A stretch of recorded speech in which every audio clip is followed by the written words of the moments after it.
I'm Danielle Mood, an animal counselor, and I'm going to ask Dr. Michael Zucker some tough questions about arthritis and autoimmune disease. Dr. Zucker is a retired alternative medicine doctor who now consults on chronic disorders. I'm happy to give some hope to people. People live longer now, and nearly everyone gets arthritis. What is it exactly? Well, there are different types of arthritis, but there are two main types that we have to deal with.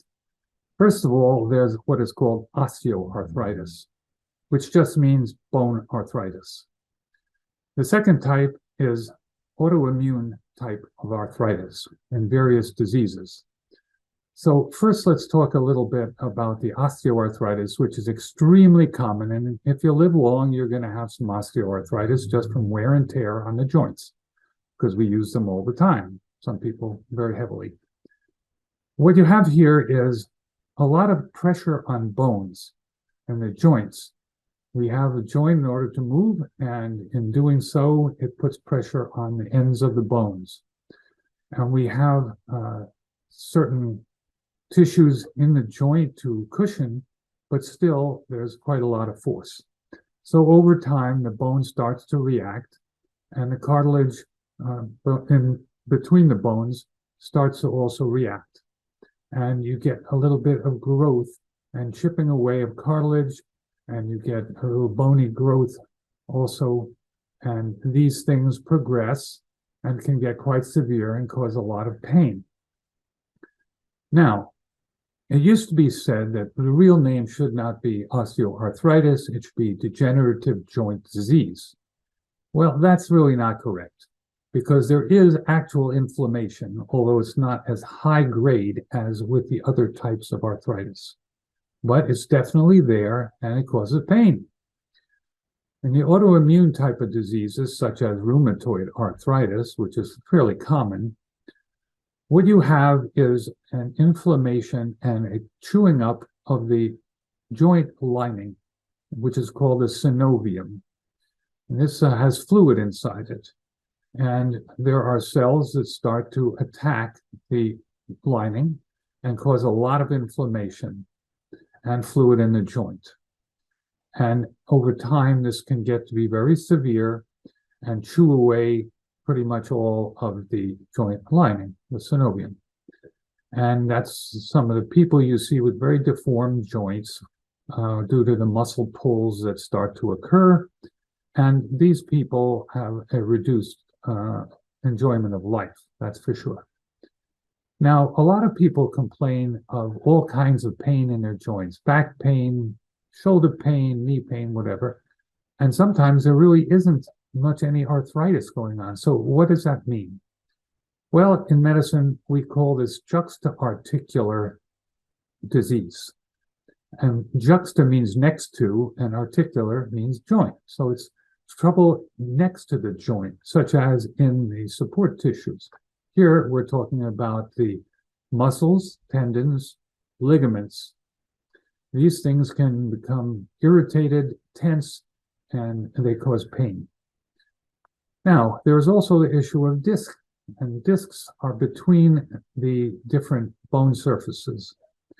Mostly we think of them in the spine, between the vertebrae. And these discs can get into trouble. If there's a lot of pressure on the disc, you can get some movement of the central fluid in the disc outwards. It ruptures, and it goes out and starts to get in the way of the nerve that's coming from the spine that goes to the rest of the body. Pressure on it. And this is real trouble, and that's called a herniated disc. So tension in the tissues is a problem, but it's not exactly the same as arthritis. There is a lot more autoimmune diseases nowadays. What is it and why is it happening? Well, we live in a very industrialized, fast-paced world. Now, I say we live in the ESA. That means the excited states of America. People are doing things fast. People are under a lot of emotional stress. They take in a bunch of coffee and other caffeine sources, sugar, highly processed and stimulating foods, and their whole system is very stimulated, overexcited. This is a problem, as I mentioned, when you talk about tension and how the joints work. Now, we also have a lot of chemicals in the current world, and everybody is pretty full up with a bunch of chemicals that are not good. What do these do? They cause more stimulation and irritation, and they also stimulate highly the immune system. Now, this is a defense system for us. We're supposed to figure out which the bad guys are and what the good guys are. Now, the good guys are our own tissues. The bad guys are other things out there. Now, if we get a bunch of chemicals that cause a lot of stimulation and confusion and overreaction in the immune system, then you can get an inappropriate, angry response against one's own tissues. That is autoimmune disease. So it's good to try and reduce chemicals in the system. There's also a problem in that people tend to be a bit malnourished. Now, I don't want to say this is a terrible thing and it should go to getting care package. What I'm saying is that if you do a careful study of diets, as I have, computerized analysis, you find that people don't get up to even the government figures for what's an adequate intake. A large part of this is actually due to the rather small amount of physical exertion people do per day, less than half of what it was 150 years ago. So they don't get in as much food and nutrients, and the body ends up suffering a little bit from that. And that makes the body irritated and react in an inappropriate way as well. I've heard of rheumatoid arthritis. What other autoimmune diseases are there? Well, any tissue in the body can be attacked. And so various diseases exist with interesting names from the medical establishment to describe what's happening where. Now, most people are familiar with rheumatoid arthritis. That's mostly in joints, but can also be in other tissues. Then there's lupus. This has become fairly common nowadays. Lupus is able to attack the widest array of tissues, including blood cells, nerve cells, everything. So it's a real problem, and it used to kill people. And then you have scleroderma, which is a tightened hardness of the skin and inflammation. And you also have myasthenia gravis. You may have heard of that. It has to do with the muscles. And multiple sclerosis, you're obviously aware of, and the brain, serious disease. But it's actually due to attack on the covering of the nerves. And of course, you've heard of the heartbreak of psoriasis. This skin disease is actually an autoimmune disease, and it can also affect the joints as well as some other tissues. So there are many, many, many different ones. But we in the holistic therapy camp don't like to think that there are thousands of diseases needing individual treatments. We think that there are only a small number of disordered processes that cause trouble. We're always looking for a cause that we can stop. So we try to figure out what kind of trouble is going on early on at the cell and tissue level, not the organ level. That's scary, attacking one's own tissues. Yeah, it is kind of scary. It's certainly not good. It used to be very much more serious than it is today. Now, some people are predisposed to this type of trouble. Now, I don't believe that genetics is the cause of everything.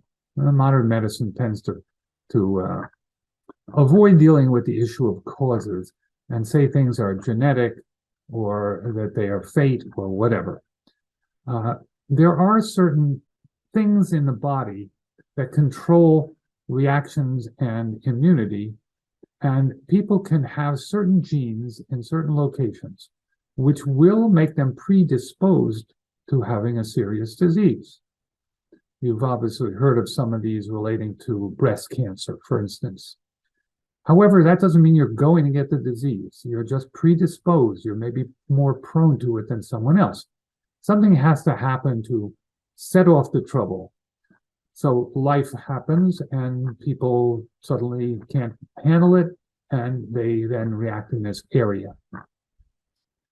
Now, if you got a bunch of chemicals in the body, what can you do? This is a scary problem here. Well, the first thing is chemicals cause a lot of these troubles to some degree, so you want to try and get rid of them. This is called detoxification. And there are ways to do this for various types of materials that are stuck in the body. And it takes a little bit of doing and time and effort, but it is well worth it. There's also physical therapies that can be used. Certainly, most people are aware of chiropractic, where they put the bones and the tissues into a proper alignment such that the nerve flow can work better. And the nerves govern a lot of what happens in the body and with muscles and tissue regeneration. So various physical therapies can be very helpful, massage, baths, all kinds of different things. And one can do a lot of them even at home. What treatments have been used for arthritis? Well, the old tried and true treatments, of course, were drugs. That was in the modern times. In the old days, they used the physical therapies like I mentioned, and they had some results that were okay. But the drugs are stronger and they are more guaranteed to do something. However, you have to pay for that. And so there are higher risks in using these drugs with side effects or toxic effects. They used to use quite a bit of gold, for instance. They would inject gold into your body, but it was hard on the kidneys, for instance. Now they use a lot of products that are similar to aspirin, and then they use things that depress the immune system. Why would they want to do that? Well, because the immune system is getting overreactive. But when you depress the immune system, you also run the risk of not having enough immunity, and the body might get infections or cancers or God knows what. So there are problems in using heavy drugs. Steroids, of course, have been used quite successfully, but it was found that, yes, it's a wonder drug, but if you use too much all the time, you cause all kinds of damages in the body. So it has to be done cautiously and in the right circumstances. When people have a very acute onset of a serious autoimmune disease, generally cortisone-type products are used initially with very good effects. Now, there are other approaches as well. People have a lot of trouble with their joints in their back and in their shoulders and knees, whatever. And there is a therapy called prolotherapy, which has had some very good response with injections of things that irritate the areas that have been damaged and weakened and cause them to build up a protective thickening and solidity so that they are not having as much movement and inappropriate inflammation. Now, operations. Well, we live in an era where it's possible to just take out a bad joint, put in a nice new artificial one. This is really an amazing thing that is being done with great success, and I think it's one of the terrific products of modern medicine. Hopefully, you don't have to get to that place where this is necessary to do, but it can be really a tremendous improvement in people's lifestyle. Now, what about diet? You know, modern medicine doesn't really do too much about diet, unfortunately. But I have found that nutrition is actually stronger therapy than drugs because it deals with a lot of causes. And as I said, people tend to have low nutrition status. So when you start improving that with proper diet, you can get very large-scale improvements, including in arthritis and particularly osteoarthritis. I have a diet that I call the quiet diet because it reduces all the stimulation, pulls back on sweets, caffeines, alcohols, drug effects, highly processed irritating foods with chemicals, and it allows the system to balance out and quiet down. There's also a good place for fasting, therapeutic fasting. And I don't mean a one-day fast. I mean like a 7-day or more, depending on the circumstances. I've done this on many arthritic patients. Guess what? Sometimes things are extremely improved. It's really quite amazing, but you have to do it properly, and it should be done with some sort of professional help. We see so many ads now on TV for drugs for autoimmune disease or psychiatric disease. What is your take on these? Well, first of all, I think that things have gotten very out of hand with the enormous number of advertisements on TV, particularly for very strong drugs, a large number of which are immunosuppressive. This used to not be allowed, but now it's gone through the courts and we can't stop it. However, when you actually watch these, what you see is that they tell you that there's this wonderful new drug for people with moderate to severe blah, blah. And they show beautiful pictures of happy people in the background and little music. And then in the second half, they actually go through all the serious side effects and toxic effects, including death. But they continue with these beautiful pictures and people looking happy. So it's a bit of a con job. Now, I think that there's a place for medication, but I think that the way this is being presented to us is a little bit of a deceit. It's pulling the wool over people's eyes and giving more hope than they really should put there.